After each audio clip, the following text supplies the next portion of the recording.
ചേച്ചിയുടെ അടുത്തേക്ക് സിനിമകൾ വരാതിരുന്നിട്ടായിരിക്കില്ല, ചേച്ചി വേണ്ടാന്ന് വെച്ചിട്ടുള്ള ഒരു ഡിസിഷൻ തന്നെ ആയിരിക്കും എന്ന് എനിക്ക് തോന്നിയിട്ടുണ്ട്. പിന്നെ അപ്പൊ പറ്റില്ലായിരുന്നു എനിക്ക്.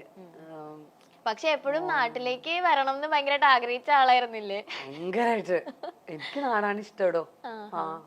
എന്റെ നാടും വീടും എന്റെ അമ്മയും അച്ഛനും ഇവിടെ. എന്റെ നാടും റേഷകടയും എന്നൊക്കെ.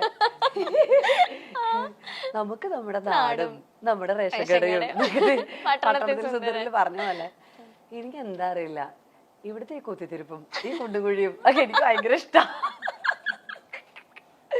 ഇവിടുത്തെ നമ്മളോരോന്നും അറിയില്ലേ, ഓ കേരളത്തിലെ ട്രാഫിക്, കേരളത്തിലെ മറ്റേ വൃത്തിയില്ലായ്മ ഒക്കെ ഉണ്ടല്ലോ. പക്ഷെ എന്താന്നറിയില്ല, വേറെ എവിടെ കൊണ്ടിട്ടാലും എനിക്ക് ഇതൊക്കെ തന്നെ പറ്റും. ഞാൻ ഇടയ്ക്കിടയ്ക്ക് ആലോചിക്കും കൊതുകടിയും മെയിൻ എടുത്ത് പറയണം. എന്തൊക്കെ ആയാലും ശരി, ഒരു ഒരു പ്രത്യേക വികാരമാണ്. എനിക്ക് തോന്നുന്നു എല്ലാവർക്കും എങ്ങനെയാണോ അറിയില്ല. അല്ല, കുറെ ആൾക്കാര് എന്റെ കസിൻസ് ഒക്കെ തന്നെ UK പോയിട്ട് അവരവിടെ വീട് മേടിച്ച് സെറ്റിൽ ആവുക. അപ്പൊ നമ്മൾ ഇവിടുന്ന് UK പോണല്ലോ, അവരിടയ്ക്കൊന്ന് നാട്ടിലേക്ക് വരുള്ളൂ. ട്രിപ്പൊക്കെ പോവില്ലേ നമ്മൾ ഇവിടുന്ന് ഒരു 10 ദിവസം,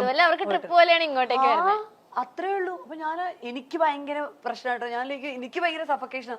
ഞാൻ ചോദിക്കാം, നിങ്ങൾ എങ്ങനെ ഇത്രയും ദിവസം അവിടെ അഡ്ജസ്റ്റ് ചെയ്ത് ഒന്ന് പറഞ്ഞു തരുമോ? അല്ല, നിനക്ക് ബുദ്ധിമുട്ടില്ല, നിനക്ക് നാട്ടിലോട്ട് വരാൻ കൊതിയാവില്ലേ എന്നൊക്കെ ചോദിക്കും. അവർക്കൊരു കുഴപ്പമില്ല, എനിക്കാണ് കുഴപ്പം. അച്ഛനും അമ്മയും എന്ത് ബഹളാണെങ്കിൽ ലൊക്കേഷനിലൊക്കെ വെച്ചിട്ട് രാവിലെ ഷൂട്ട് ഉണ്ടാവുമല്ലോ, സൺറൈസ് ഒക്കെ പറയുമ്പോഴത്തേക്ക് നേരത്തെ പോകണം. അപ്പൊ രാവിലെ എന്നെ കുത്തി ഉണത്തു അച്ഛ 5 മിനിറ്റ് വീണ്ടും ഉറങ്ങും. വീണ്ടും 5 മിനിറ്റ് കഴിയുമ്പോ അവർ അച്ഛൻ ഒരു 5 മിനിറ്റ് കൂടെ കഷ്ടമുണ്ടെന്നൊക്കെ പറഞ്ഞ് കരഞ്ഞ് 1.5 മണിക്കൂർ എടുക്കും.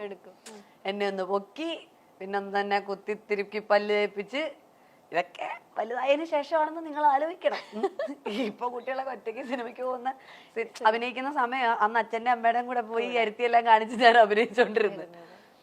അങ്ങനെ ഒക്കെ ആയ ഞാൻ ഇതൊരു സുപ്രഭാതത്തില് നമ്മൾ നാളെ എണീറ്റ് അങ്ങ് അമ്മയാവുകയാണല്ലോ എന്ന് വെച്ചാല് ഓക്കെ ഗർഭിണിയാണ് എന്ന് വിചാരിച്ചപ്പോ നമുക്ക് പ്രത്യേകിച്ച് മാറ്റമൊന്നുമില്ല. ഇത് പ്രസവം കൂടെ കഴിയുന്നു, ഞാൻ അമ്മയായി, അത് സെറ്റല്ലേ. പക്ഷെ അതിലെന്തോ ഭയങ്കര ഒരു മാജിക് ഉണ്ട്. ഞാൻ ഈ വാവ ഉണ്ടായതിനു ശേഷം ഇതൊന്ന് നന്നാണെങ്കിൽ ഞാൻ ഉണരും.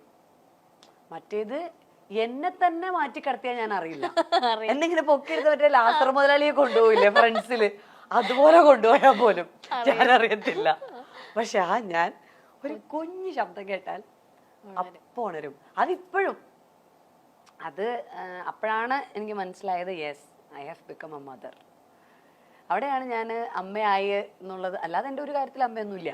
പക്ഷെ ഇങ്ങനെയുള്ള ചില കാര്യങ്ങൾ വരുമ്പോൾ, അല്ലെങ്കിൽ അവന് വിശക്കുമ്പോൾ, അവൻ്റെ കൂടെ എവിടെയെങ്കിലുമൊക്കെ ഞങ്ങൾ ഒരുമിച്ച് ചെറുതായിരിക്കുമ്പോൾ പോകുന്ന സമയത്ത് അവന് വേണ്ട എല്ലാ മീലുകളും കഴിച്ചില്ലെങ്കിൽ ഒക്കെ എൻ്റെ കയ്യിൽ പ്രിപ്പയർഡ് ആയിരിക്കും. അതൊക്കെ ഞാൻ അമ്മയായതിൻ്റെ ഭാഗമായിട്ട് എനിക്ക് ഞാൻ പോലും അറിയാതെ വന്ന റെസ്പോൺസിബിലിറ്റീസാണ്.